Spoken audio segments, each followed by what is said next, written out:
Hi everyone, and thank you for watching MoCA Tucson's third annual 5-Minute Film Festival. The festival was designed to celebrate the talent and creativity of artists making films here in Arizona. While the event is usually held at MoCA Tucson, we're happy to adapt to the times and bring you 20 superb films here on our YouTube channel.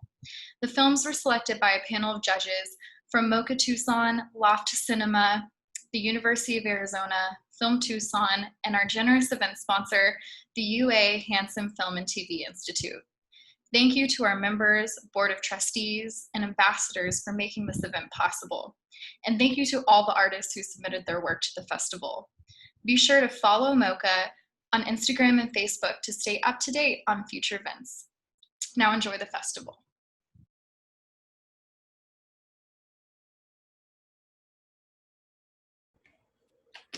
Hi, I'm Gail Burkert-Albrecht. And I'm Em Miller, and we're really excited for you to see this video we made called OASIS. We made this video as part of Stay Gold, which is an intergenerational LGBTQIA art making group put on by MoCA Tucson and facilitated by Eli Burke. This video was made in response to the prompt, express something that can't be expressed with words. And we hope that in its images, perhaps, especially in this time when there seem to be so many connections we can't make, that you'll see some new ways that maybe you can make connections. Thank you so much. Enjoy.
Hi, my name is Antonio Villagomez. I'm the director and writer of Panic Attack.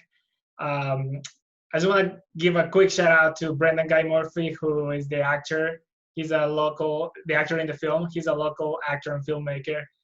And also a very quick shout out to my wife, who was the actress in my other film, Dark. Very quick about the film Panic Attack. The whole idea was to create a very short film with just basically no budget, with whatever equipment I had available, and just with one actor in one location, which that was pretty much what we did. We just had mostly one location and then one extra location for the very last scene. But that's about it. I hope you guys enjoy it, and thank you for inviting me to show my shorts here.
Hey everyone, my name is Bea. I am an incoming third-year student at the University of Arizona, School of Art, and I'm from Washington, D.C.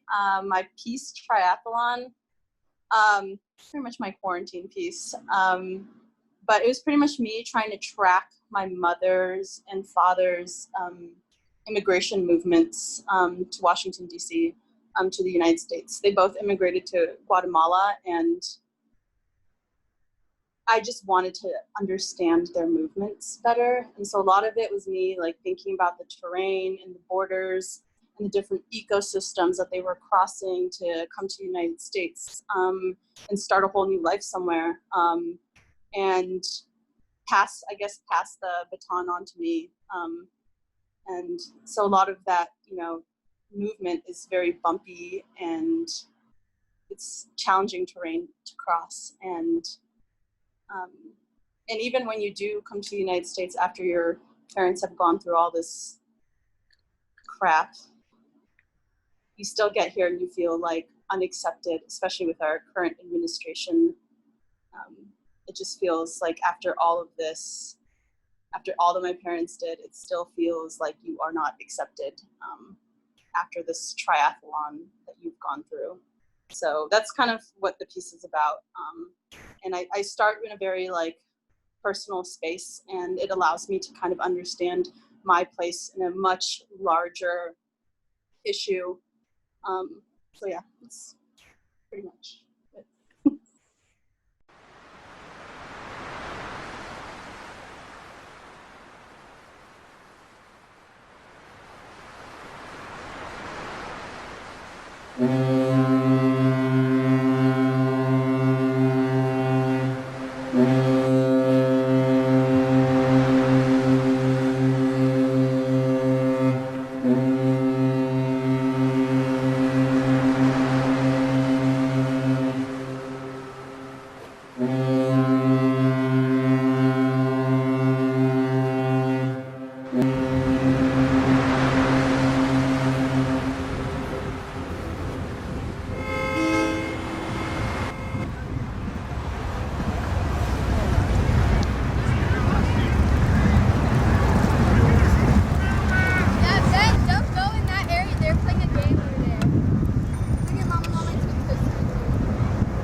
Okay, so what was the charming guy's name?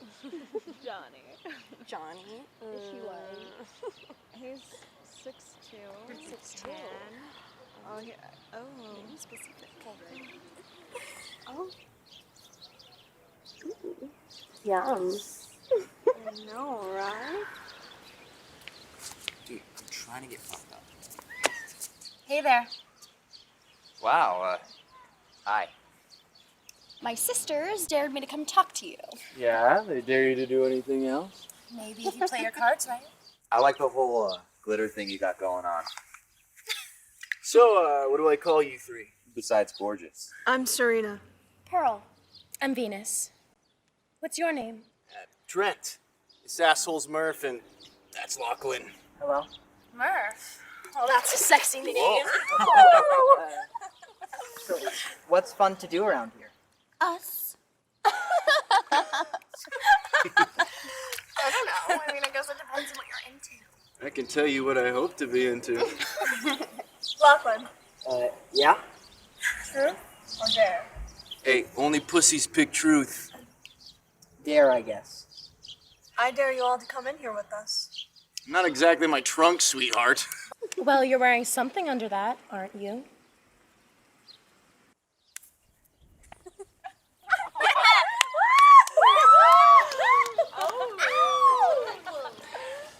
Looking good, boy.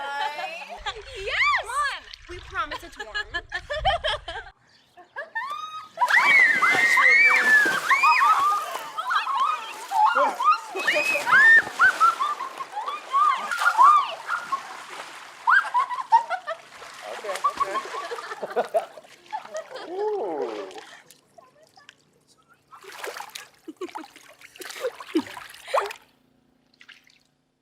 Yeah, he can get a little handsy. That doesn't seem like a good thing. Nah, girls love it.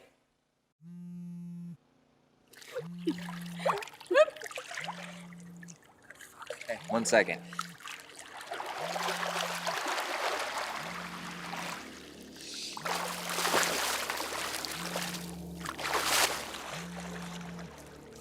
Who is it? Fuck, it's Christine. Uh-oh, you gonna be in trouble? Nah, dude, she doesn't know shit. Where'd they go? They're in there somewhere. If Trent fucks all three, I swear to God. Hey, Trent! Hey, asshole!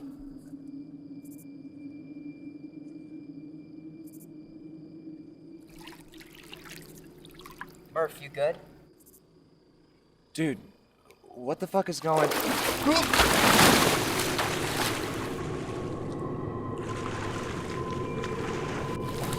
Lachlan.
Megan, trudging home I'm near Rhode Island now. I'm in Massachusetts still, but I have a new address, so thank you. Hello?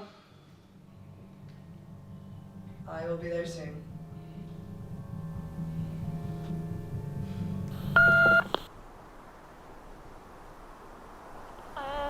Megan, trudging home I'm near Rhode Island now. I'm in Massachusetts still. So if someone says, someone was looking for Margaret McKay, else would never get anything. For God, it's so sickening.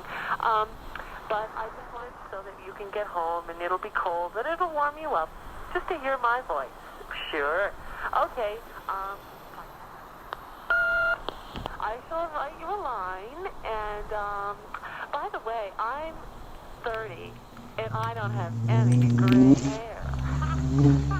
So anyway, Peg, I'll call you, and I will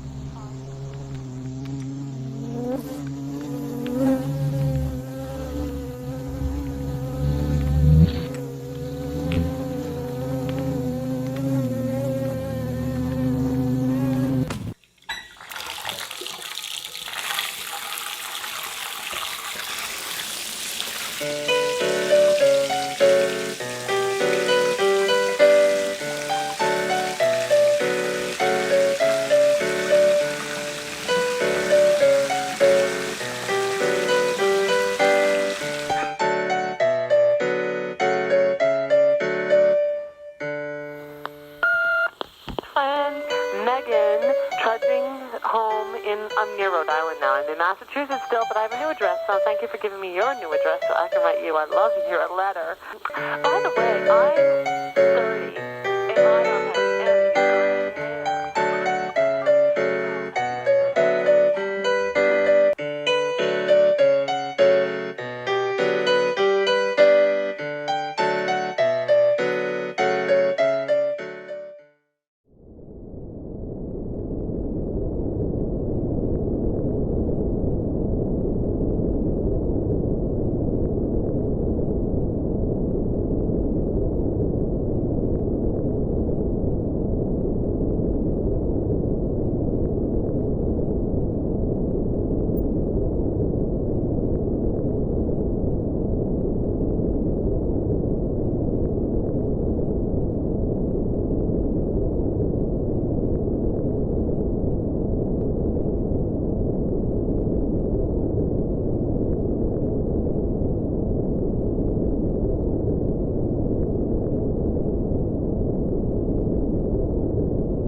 When my realtor and I walked the property, I had noticed the smelter and I asked her for a disclosure just in case there's contamination.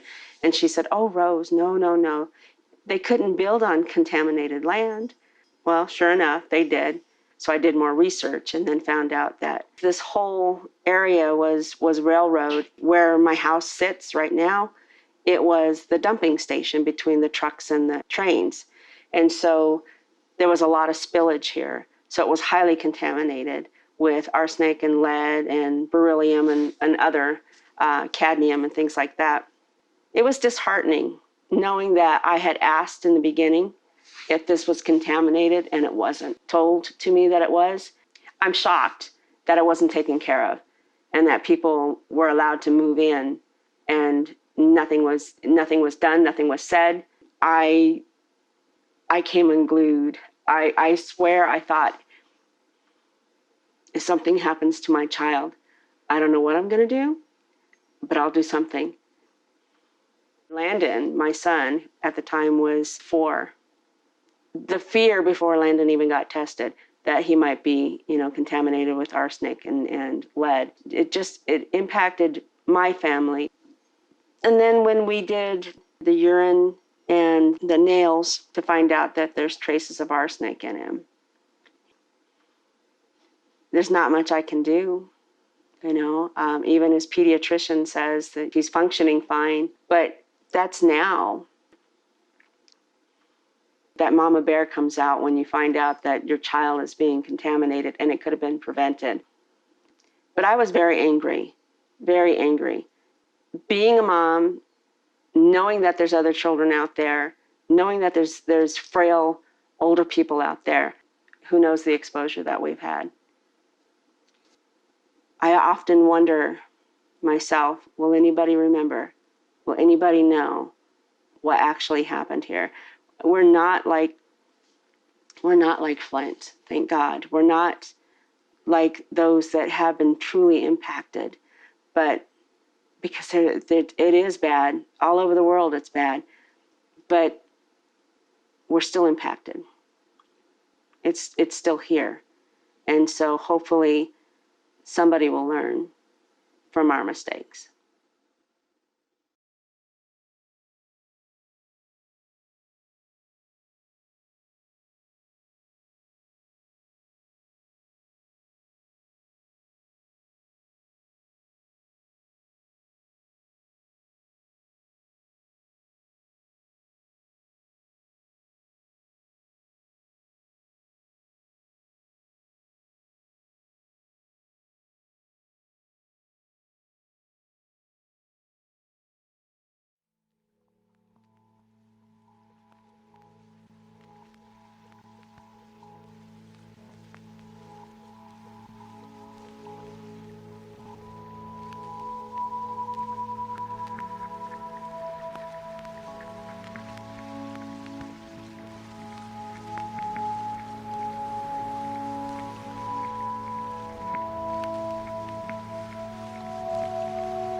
You.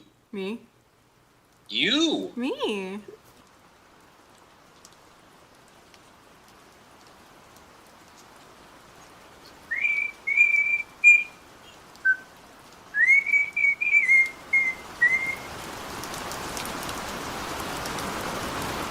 Can you beatbox?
Game theory.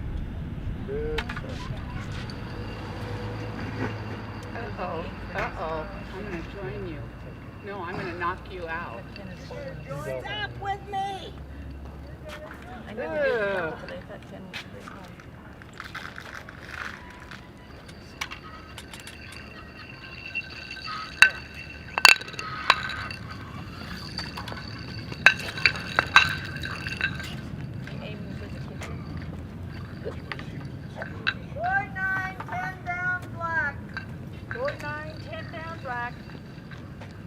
When games are discussed in their normal form or equivalently, their matrix or strategic form, there is a presumption that players choose among their strategies once, simultaneously and without communicating with one another.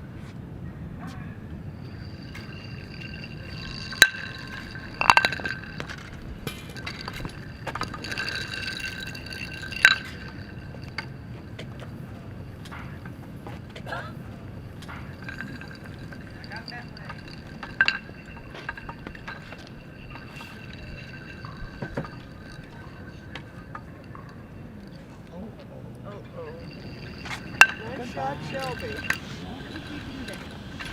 That's a good one. That's stuck nicely. Playing tit for tat.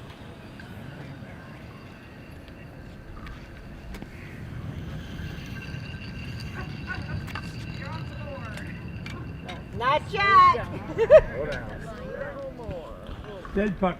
Since they play once and observe their opponent's choice only after the game is well and truly over, there is no sense in which the game can be thought of as dynamic, i.e. as one unfolding over time and involving trial and error or any other type of learning. Board 10 down black. If a player has n available pure strategies, S1, S2, Sn, a mixed strategy M is defined by the probabilities, P1, P2, Pn, with which each of her pure strategies will be selected.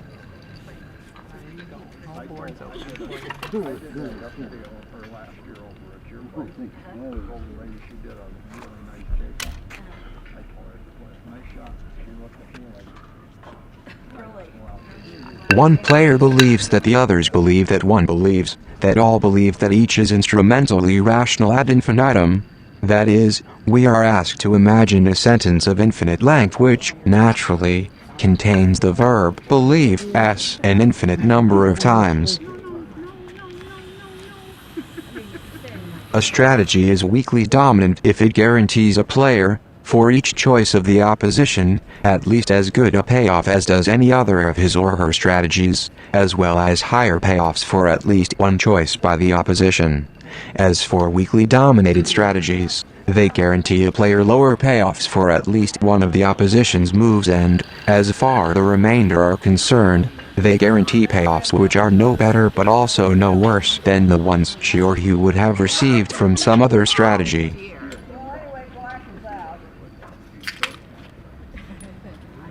R believes that C believes that R that, C believes that R is instrumentally rational, a sentence containing the verb believes n times. When n is odd, then nth order CKR means, RI believes that C believes that R that CJ is instrumentally rational, are also a sentence containing the verb believes n times.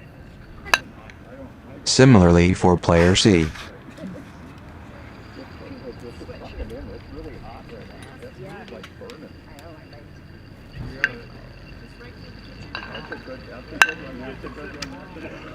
In this context, time is ticking away only while players are thinking about their one and only choice. For example, a player ponders, if my opponent does X, I should do Y. But then again, will he not know that this is what I am about to do? Probably.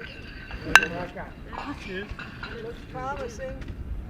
I think it's a good one. Woo! I think you made it. Good shot, Teresa.